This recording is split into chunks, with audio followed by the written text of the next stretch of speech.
Hello. I am here today with Felix Lloyd, the CEO of Beanstack.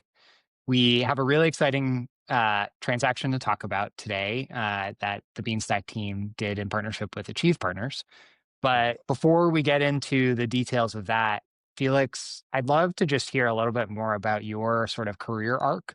Wow. I think like we often focus on, the specific moment in time of a transaction, and we fail to appreciate the journey that it takes a company and a leader like you to get there. So, would you Oh, mind just telling us more about how Beanstack came to be and how you ended up as the leader of it?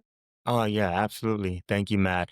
My very first job coming out of college was a teacher at a charter school in Washington, D.C. And I taught middle school and high school social studies. I was a dean of students for the school and had the privilege of being named Washington, D.C.'s Teacher of the Year in my youth, Cool. as it were. Yeah, Yeah, it was cool. Featured in the Washington Post, one thing led to another. And ultimately, I kind of just got to the point where I needed a break. I was so intense about teaching. I went off to grad school, and while I was there, on a whim, I participated in a business plan competition, and I won. It was my first experience as an entrepreneur, and really the reason I love that. I just didn't know what I was going to do when I graduated. So I said, well, let me think about a business. And the first business I created was a financial education tool for kids. It was called Money Island. It was my Mhm. first experience in EdTech. I actually sold it to a fintech company called Hmm. Bankview at the time. It's been called since Okay. Sasa. I'm still in touch with the CEO from that company to this day. And for 3 years, I really learned SaaS by being a general manager of my product within this fintech company that was offering the solution to schools to help kids learn financial education. Um, and when my son was born, I had the initial itch to go out on our own. And then 2 years later, my daughter was born and had an idea that if you could help families like mine, my family's interracial, interfaith, find picture books that pictured family like theirs, it would add a specific value you couldn't find anywhere else. So that was the very first iteration of this business. It was to try to help unique families or families of all kind discover books that they might not otherwise discover. That got us on Shark Tank and got us an investment from Mark Cuban. And it also got us enough evidence to know that initial iteration of the business wasn't going to work. You know, the best thing about being on Shark Tank was you get this incredibly Lots of huge, feedback. lots of feedback, lots of feedback immediately. And sometimes, though, you hear the success stories on Shark Tank, ours was not that. It was the feedback was the market didn't want the product, even though they liked our story as an interfaith, interracial family, looking for great children's books. The product didn't really work. So we took that and iterated to say, well, instead of taking this to families, why don't we take it to public libraries? And specifically, why don't we help people who come into public libraries better locate books on their shelves that are tagged in ways that may not be the traditional tags? Instead of being tagged by age level or genre, they might be tagged by the characters or themes in the book. So that was the first version of the business that got us software sales to public libraries. But even then, they weren't using the product a lot. We learned that, well, if they're not using it, they're not going to renew. So we discovered they had a great interest in summer reading. They would get very distracted during the summer, public librarians. And we thought, well, we can help them with that. So the next iteration of the business was, well, instead of helping them discover books, why don't we help them stay motivated to read in the library setting so that they can better then participate in the library's programs? And that's when the business really got product market fit, initial product market fit with public libraries. We grew that business for a couple years, and then the pandemic hit. And when the pandemic hit, every public library was closed across the country. And that business really grew and made us the foremost leader to this day when it comes to summer reading challenges and reading motivation in a public library setting. The challenge we had then was, well, how do we keep growing the business beyond this traction with public libraries? And again, with the pandemic, schools started knocking on our door and saying they thought we could solve a problem related to what we were doing with libraries for schools. And really in 2021, 2022, we started to focus increasingly on K to 12, really motivating students to read using some of the same mechanics we were doing with public libraries. So gamification, competitions, leaderboards, streaks, using those mechanics to get students reading more. And that over the last few years has really taken off and made us more of an increasing K to 12 provider along with our public library business. And that's how we discovered Achieve and how somehow through each chapter I've learned more and stayed in the role of co-founder and CEO. I love that. There's so many threads that Yeah. I wish we could go down. I do think you are my first Shark Tank participant guest. All right. So that's really cool. I'm gonna do a little bit of fanboying. Well, That's like, and what I love about that too is again like we spend so much time focused on the successes of mhm, companies. And mhm, I feel like a lot of the entrepreneurs I talk to, they're like, I don't mhm. know, like TechCrunch has 10 companies a day that raise $100 million. Like, Yeah. is it actually that easy? And the answer is no, it's not. No, not even. It takes so much hard work. And so I appreciate you walking through the iterations of it. And, Yeah. as Thank somebody who I have a toddler at home who's just you. starting his reading journey, mostly staring at the books, not actually, reading them. Uh, I Amazing. love this notion of giving libraries superpowers. Yeah. So I could you just talk a little bit about like Mhm. what does your conversation with a librarian look like? Like what Yeah. are the questions that they ask, and Mm. how what are some of the product features you've designed to sort of make their lives better and empower them? Yeah, thanks for congratulations on having a young kid and Thank you. the reading journey just begins. It's exciting. I think it's especially exciting at that age and on.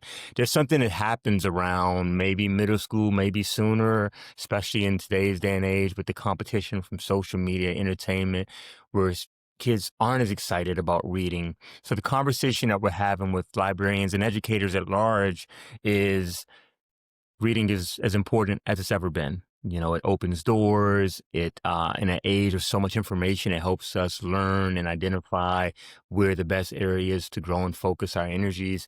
Um, but it's harder than ever to get students reading. It's harder than ever to get all of us reading. So that's part of the conversation with librarians and educators. And as you might imagine, we're preaching to the choir. People understand the problem immediately. You understand the problem immediately. My mom understands it immediately. My kids understand it immediately. But librarians and educators, they live it. It's their purpose. So the next part of the conversation for us is going to be, well, it's not just that we want them to read, we want them to love reading. We want them to be excited, to intrinsically be motivated to read now and for their lifetime. When they buy into that problem and that need, that's where our solution speaks volumes. Specifically, we're going to motivate students to read using proven gamification principles. So a lot of the solutions out there, we use quizzes or a point-based system that may have some short-term benefits, but ultimately will dampen a student's level of reading. If you tell them they can only read on this level, or that they have to take a quiz when they're finished with the book, it's not the same thing as reading for the love of it. So we try to make sure we employ some of those same ways to hold them accountable to the reading in a school setting. Namely, we employ AI assistants to engage in dialogue with them to make sure that they're accountable to the reading. But then we use virtual badging. Streaks is a very common gamification principle. Leaderboards, relationships with friends, interesting themes, goal setting as mechanics to try to get them to read every day and increase their reading every day, understand what motivates them, and continue that engine. So for us, we're speaking to the problem of reading motivation, and our approach to it is through gamification, and librarians and educators, along with the world at large, understands the increasing need for that. Yeah, that's awesome. And it's Mhm. sort of funny, like when you walk into a library, even today, when I, as a you know grown adult, walk into a library, it Mhm. can sometimes feel like kind of overwhelming. Yeah. In that I'm like, which direction do I go? Like, there's Yeah. there's Yeah. it sounds like you're adding these sort of visual and maybe some audio cues Mhm. that Mhm. say like, hey, like, have you tried this? And I Mhm. think a lot of it is kind of exposure. I have Mhm. this giant Mhm. bookshelf behind me because I Yes. want Yes. my son to see that books are part of life and Yeah. are around, and you can't read the titles from from the video camera, but I have a really eclectic mix, really Yeah. intentionally. Yeah. So I think that's a really important lesson, and I'm glad that y'all are trying to drive towards it. Yeah. um make sure that you, as you think about us, there's two sides of it. There's discovery when you're trying to find the right book to read, and then there's motivation of just being interested in reading, whether you're reading the same book over and over again or several books. The best way to get somebody to be an excited reader is for them to find a book they love. That is the bottom line. What's gotten me super excited about reading at any given occasion is when I'm just deeply immersed in a book. The best way to make sure that they discover that next book is not just by making it more available to find, but by making them super interested in finding it wherever they have to go. So if you look at the different things that motivate a student to read and create a joy, a culture of reading, the first thing is, you got to have time, got to have like time to read. The Sure. next thing, books, you need to have books to read. That's important. But the third thing becomes choice. So Hmm. giving students a choice in what they read, and some other solutions will limit those choices and say it's only good reading if you read within this zone or within. Oh, interesting. And that's where you start to see some of when kids get older, that love of reading fray. But the bottom line that you need at the bottom of that base is an excitement, a culture of reading. So this is to say that if you were to take away time, take away books, somebody who has excitement and love of reading, they're going to read anyway because it matters so much that they'll find the time, they'll find the books. The opposite is not true. You can give somebody all the time in the world, all the books in the world.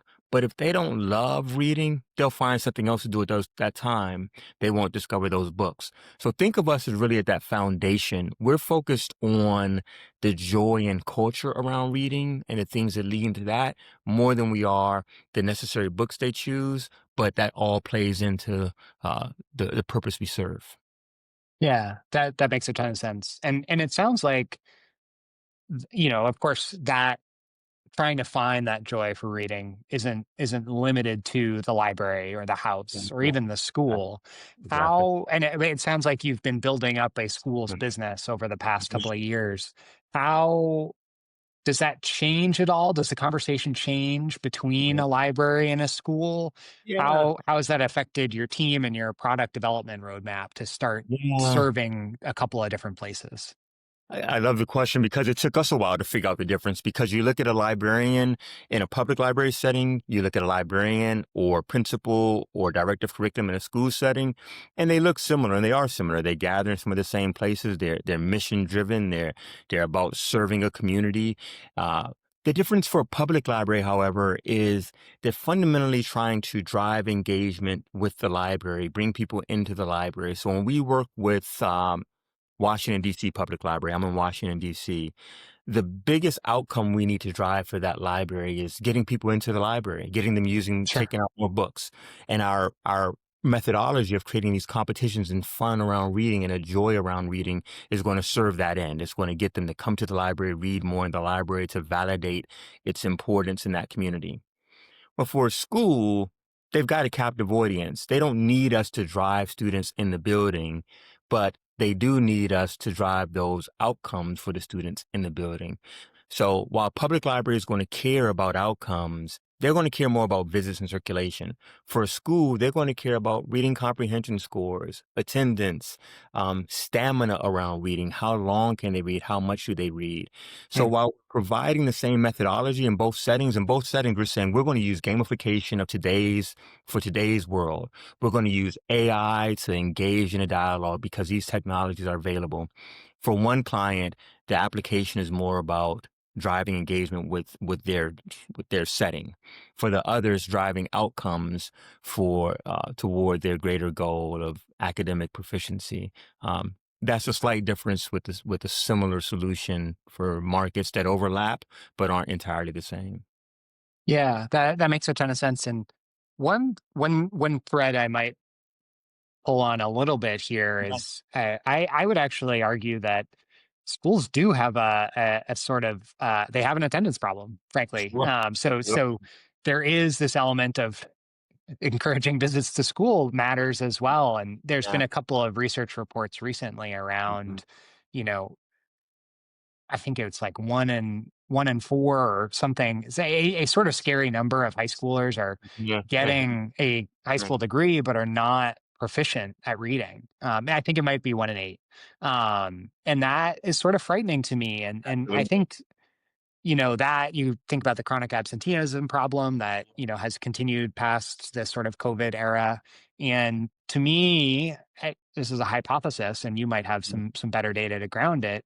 Mhm. I would bet that having a more motivated reader, Yeah. a more which I would bet turns into a more capable reader, Yeah. could be a really important unlock to solving those two problems. It's funny. Our team that does outreach to schools, one of the most successful messages to principals, we write principals, we write librarians, we write directors of curriculum. For principals, when we focus on absenteeism, they respond in the way you've described because their responsibility is school culture. And they Yeah, recognize that to get the student in the building, they gotta love being here. They gotta want to be here. It's got to be a joyful place. And reading can be and should be joyful. So they rightfully see our solution as one that can help build this culture in general. And that has the outcome of driving better attendance, driving better reading outcomes. But I appreciate your pushback that while the public library, of course, is trying to get people in the school building, so too are schools. Just because you have that student on the roster doesn't mean that they're in the building. Yeah. yeah, yeah. So yeah, honestly, it sort of breaks my heart to talk about, but Mhm. I think trying to figure out that sort of productive friction to learn Yeah. and joy for learning it's a tricky balance, and Yeah. it makes sense that a product like yours would help support that in Yeah. schools. Mhm. I want to sort of turn attention towards the partnership with Achieve. Yeah. You've been a company for, I think, over 10 years. Yeah. Yeah. Why Achieve? Why now? What does working with them enable you to do that you might not have been able to do otherwise? Yeah. No, the first reason why Achieve, we for the last few years especially, we get a lot of attention from different investors, but I've never sincerely had an investor or partner that sort of had this vision around ed tech, but this education in general, this focus. Um, and then it's such a good match, for the time we've been around, we've never raised that much capital. We've never had like some huge Series A round. I've always looked at those TechCrunch top 10, those things you talked about and think, why not I? But we've kind of just, pushed one foot in front of the other, made a couple of pivots here and there to keep growing. But that's a good match for Achieve. I think what I've seen with this partnership is one, this expertise and mission around education that is unique relative to other partners. They're just not a SaaS tourist or ed tech tourist, like they're focused deeply in this space. Um, Yeah, then I've seen a willingness to help us grow. To at this time, we're one foot in front of another, but we've got some bigger ideas, and we see some openings to really be a leader in independent reading, joyful reading, reading culture in schools. But we don't have the resources on our own to do it, from capital to expertise to relationships. So what I see and Achieve is a partner that can help us in all those ways, and also just good people that really buy into what we do, and then that we feel like we're at the right stage and have the right history to match their thesis. yeah. That makes a ton of sense and is consistent with, I've known the Achieve team for the better part of 5 or 10 years, and Hmm. I think you're right. They care, and Yeah. that's where it sort of starts. Capital's great, but having an investor who Hmm. cares is Hmm. probably just as, if not more important. Um, Yeah. so let's think about, you've got this, partnership in place. What do Uh-huh. the next 5 Uh-huh. years look like? What are some of the milestones that you're looking towards, and the things that you're, for excuse my pun, looking to achieve? Look at that. uh, that get you excited, and uh, help you get up in the morning and Yeah. put your head down and work. Yeah. Yeah. It's funny. I use that pun around Achieve. It's too easy. It's It's all hard not to. It's just sitting there. good naming. I first get excited just about the people and the impact of what we're already doing. So we already work with like great people in this team. I'm excited to work with the folks on the Chiefs team to be able to add more to our existing set of team members. the customers we serve, like we can make a greater impact. So I'm excited and can wake up, as you noted, every day, just believing that we can do more from new products to features to service. Then we have some very specific uh, ideas for how we want to create an ecosystem around joyful reading. So when you think about it, our platform is right at what we believe is the hub, the motivation. We think nothing happens if people don't want to read and you haven't created a Yeah. culture of reading. But the next step is content to read. And we don't offer content very deeply right now. We'd like to do more of that over the next few years with Achieve, is to offer content, joyful content, independent reading content for students. And while we want to be careful with assessment, literally the word assessment, the focus on assessment, we think that the market is crowded in it. And again, we think that that can be at sometimes at odds with our focus on just a joy around reading. We do think it's important to index and diagnose where a student is not as motivated, where they are motivated, and to lean into that. So if I'm motivated intrinsically by curiosity, then let's lean into that. If you're motivated by competition or by grades, let's lean into that and get you reading. So I think what we want to do in the next few years is create that entire virtuous cycle, motivate them to read, give them great content to read, index against seeing how they're motivated, motivate them more, give them great content, index to see how they're doing, and keep it going over an entire life cycle of a student's career. I think we're well positioned to do it, and with Achieve, we have the opportunity to do it. Yeah, I love that thesis. I think like I understand the sort of stepping stones that you're Mhm. walking through. Yes. And again, the delicate balance about not sort of over analyzing things, but still Mhm. providing some feedback to the leadership Right. teams that, hey, like you might want to swap out some of these books. That's They right. were written a long time ago, or Mhm. they're not Mhm. broadly representative, et cetera. Mhm. So Mhm. um, sort of building on that, Mhm. and this we'll wrap after this, but Mhm. when you think about the classroom of the Mhm. next 5 years, Mhm. so hopefully it includes Beanstack, Absolutely. but think about the sort of classroom of 2030 or Mhm. 2032. Mhm. What are some of the things that you think will stay the same and Mhm. are just sort of inherently true of Mhm. classrooms? Mhm. Mhm. And what are some of the things you think will change? And that could be reading related. It could be culture related. It could be don't constrain yourself in terms of what it looks like, but paint Yeah. whatever picture strikes you. Yeah. I'll start with what I think will stay the same. I think fundamentally, I will focus on reading first. It is where we dedicate our energy and attention. I think reading will continue to be the foundation of all learning. No matter how you slice it, I think students will still have to be great readers and will still learn in some of the nice old fashioned ways, phonetically and dedicating time and attention to reading. I think the same will be true of writing and math. I think the same fundamental set of skills will be needed to be a great student.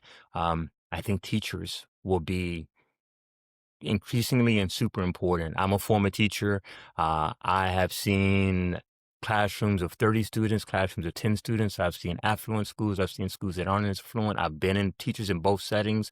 And I think in the end, great teachers are great teachers and are an asset that you cannot do without. And it may not be always easy to find. So I think teachers will still be at the heart of education.